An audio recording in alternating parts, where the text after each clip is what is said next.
Hello, welcome to another edition of Bars to Bricks. How are y'all doing today?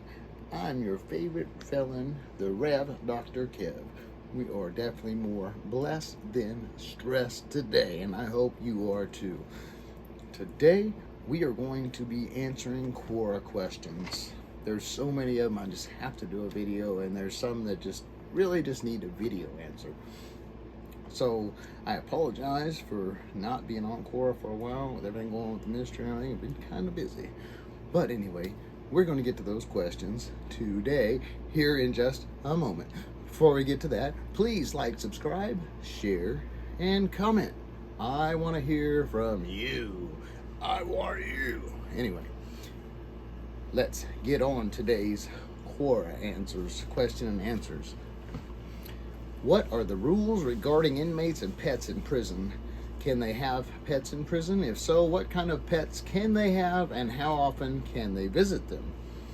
Now, it depends on the facility. Now, in Kansas, you can't have a pet per se, except for within one of the dog programs.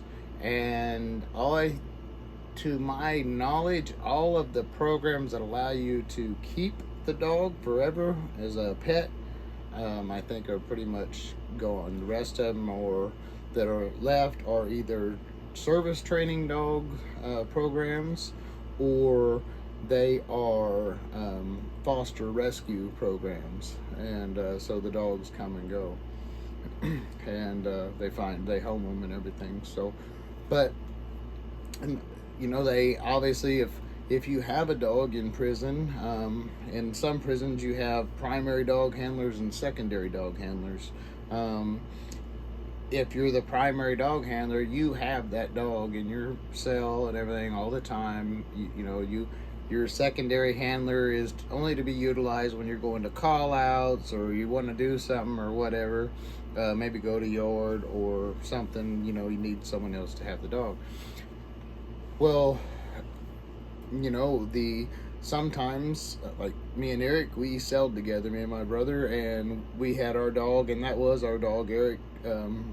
When he released, Nellie released with him. She passed away about 1.5 years ago, but she got some years on the outside with us too, before she did.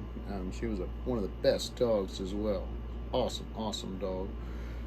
But she was in our cell 24/7. She went to work with us. She was a mental health service dog, so she went into SAG. She went to mental health patients. She went back in the infirmary to the guys that were sick and provided that and a little bit of care and animal love. So hopefully that answered that question. And obviously there's cats, feral cats and stuff that are around wild, that people kind of adopt and feed.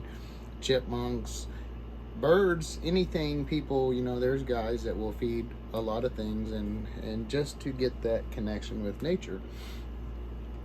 I'm the same way. When Lansing, when I was at the minimum, there's a farm right there, and their cows would come up to the fence. I used to feed the cows, and I used to feed them burgers even, but it wasn't even real beef, so it's okay. Probably sounds terrible, but anyway. On to the next question. When you're going to be released from prison the next morning, do you find it hard to sleep? Oh my goodness. Yes, because you are so stressed about what is, the unknown, all these anxieties and these things you hear, horror stories. If you've never been on parole or something, been out before, it's even worse because you don't know what to expect on parole. You've never been there, you hear all these horror stories, and so yeah, it's a stressful time, and it is real hard to sleep. What are some ways inmates can prepare for jail time? Well, I would first suggest you not be an inmate. I'd more lean towards convict. There is a difference. An inmate is what a lot of these guys are nowadays. They're into everybody's business. They're stealing stuff from people. They're just not being good. They're inmates, telling everything else. Man, it's just The only way, it's more of a mental thing than anything, any time of jail or prison, because you're away from your family, your loved ones, and everything you know, and you're locked in with a bunch of strangers, a bunch of strange men you don't know. Sometimes, unfortunately, some of us have done a lot of time, we do know people when we go in, but you know, it just, yeah, it's the only way. You just have to try to get that mental toughness that you're going to get through it. Mind your business. You know, don't steal, don't get in debt, don't gamble, don't tell. Don't tell. Don't tell. Don't tell. Don't tell will end up causing something to happen to your tail. Or if you tell, something will happen to your tail, and it causes all sorts of issues. You're not going to get no favor from telling, but you're going to get problems from telling. So don't tell. And, you know, for some people, they need that phone call or email or whatever every day. Some people kind of separate. It's however you try to cope and make the best out of your situation. The next question kind of ties in. It says, how do inmates cope with loneliness in prison? That's a hard one. You know, there's a lot of guys that are lonely for different reasons. Some guys are lonely, you know, they don't have a family or anything on the outside. Some guys just don't connect with anybody. They don't have any friends or whatever. No one support them. They're, you know, they're weird or whatever, and people make fun of them all. People in various ways, you know, if you have some friends and stuff, you try to talk to them and try to, you know, work through it, or your loved ones or something like that, or maybe even the mental health provider. But prayer was one of my fallbacks, you know, because God's always there. You're never alone, and that's one thing. If you can put in your mind you're never alone, God's always there, then, you know, that's a nice comfort to know. All right, so let's get into a little more interesting stuff on the says, what would happen if two inmates traded cells with each other and moved their stuff without telling the guards? Well, I mean, it kind of depends on where, what, how, all that, you know. If it's a dorm, you're gonna have some issues, because come counting all, you're gonna mess up. You can mess up count. Some officers will chew your butt out, send you back. Some officers, you're going to jail. They'll call a condition on you. You could even get a new charge for attempted escape for that. So, I mean, that is a very, very bad. You won't be moving your stuff in segregation at all. You know, so you'd be stuck in that one cell with nothing. And but that's a serious issue. The last one.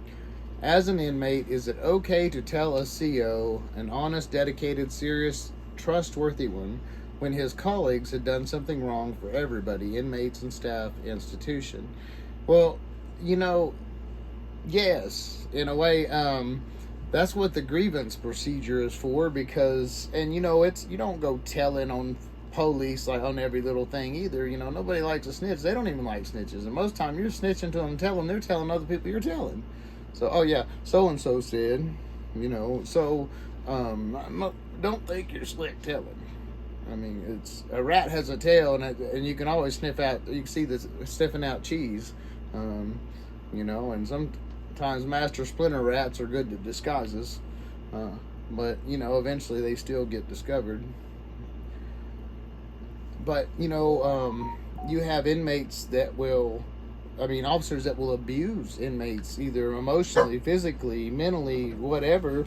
And so, you know, yeah, of course, you know, or they'll pick on them or steal from them or whatever, sexually assault them, you know, whatever the case. And yeah, that needs to be addressed. And so that's what the grievance procedure and stuff is.